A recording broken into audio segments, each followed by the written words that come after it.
আমি আর তহিদুল এইভাবে খিচড়ি পেট ভরে খাইতেছি। এই জায়গাটা অ্যাকচুয়ালি কোনে অল্প ওয়েট করে আমি কইতেছি। আর এই যে দেখতেছেন সাজগুজ করে আমি এসেছি, মানে এই জায়গাটায় কিছুদিন আগে আমি একটা ব্লগ বানাইছিলাম, মানে 1935 সনে একটা মাজার স্থাপিত হয়েছে আমার লোকাল জায়গা। আর এই মাজার ব্লগ আমি ইতিমধ্যে পোস্ট করছি, আপনারা দেখছেন। আর এই জায়গায় হঠাৎ আবার কি জন্য এলাম, কি উদ্দেশ্য, তো সম্পূর্ণ কথা এই ভিডিওতে আপনারা পাবেন।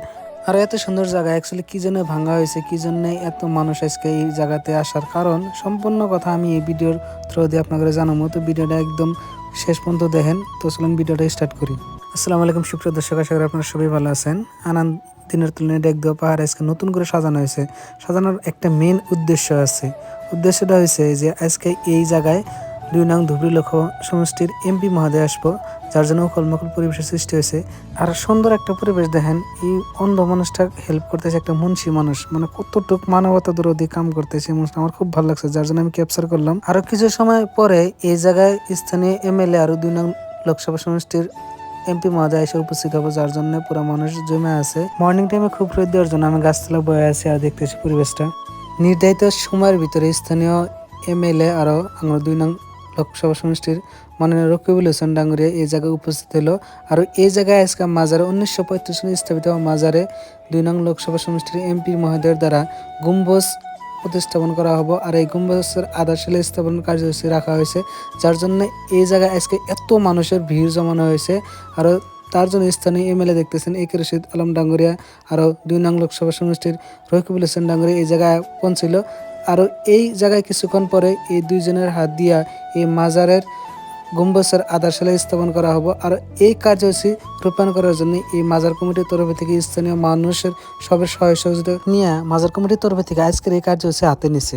স্থানীয় এমএলএ এবং এমপিকে এক নজর দেওয়ার জন্য দূর দূরান্ত থেকে অনেক মানুষ এসে এই জায়গায়, যার জন্য মানুষের ভিড় বেশি হয়েছে। আর এই মানুষগুলা একটা নজর এমপিকে দেওয়ার জন্য খুব টাইম ধরে ওয়েটিং করে আসলো। আর কি কয় এই মানুষগুলোর সমস্যা নিয়ে তার প্রতি মানুষের একটা দৃষ্টি আসছিল। আর ইতিমধ্যে মাজার কমিটির তরফ থেকে এমপি সাহেবকে সম্বর্ধনা জানানো হয়েছে এবং স্থানীয় এমএলএ এবং আমন্ত্রিত অতিথিগণ সবাইকে মাজার কমিটির তরফ থেকে সম্বর্ধনা জানানো হয়।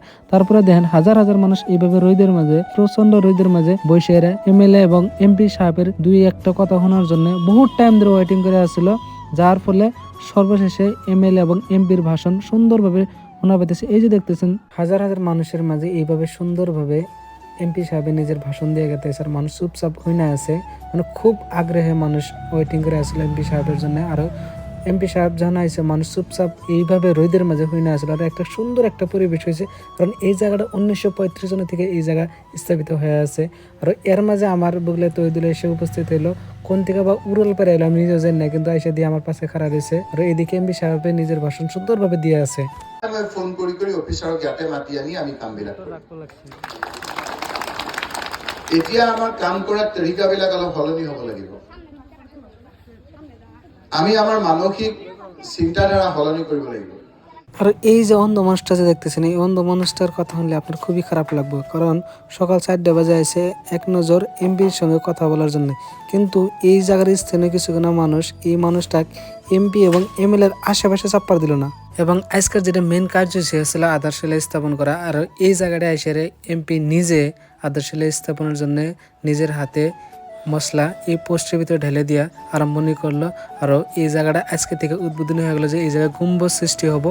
আর এই 1935 সাল থেকে চলে আসা এই ধর্মানুষ্ঠানে আরো জাকতজিলিকা করার চেষ্টা করব। আর এই কার্যসূচিটা যাতে ভালো হয় তার জন্য মাজার কমিটির তরফ থেকে আমাকে ইনভাইট করেছিল, তার জন্য আমি মাজার কমিটির তরফের মানুষের প্রত্যেকজন মানুষকে আমি আন্তরিকতার ধন্যবাদ জানাই। আর আপনারা দেখলেন এমপি সাহেব নিজে এই পোস্টে মশলা দিয়া এই আধারশিলা স্থাপন করে কিছু ডিসকাস করতেছে স্থানীয় মানুষের সঙ্গে। এই সুন্দর জায়গা যাতে সব সময় ধর্মনিরপেক্ষভাবে ছিল তার জন্য রিকোয়েস্ট করে গেল। আর এদিকে মানুষের জন্য তবারকের ব্যবস্থা করেছিল, খাওয়ার ব্যবস্থা করেছিল।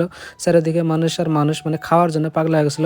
এদিকে তৈদুল খিচুড়ি নিয়ে এলো আমার জন্য, কইতেছে খাও খাও। কিছুক্ষণ আগের জনসমুদ্র মানুষ এখন একদম শূন্যহীন হয়ে গেলো দেখছেন। তো আজকের ব্লগ এই নিয়েছিল। তো চলুন, খুদা হাফেজ।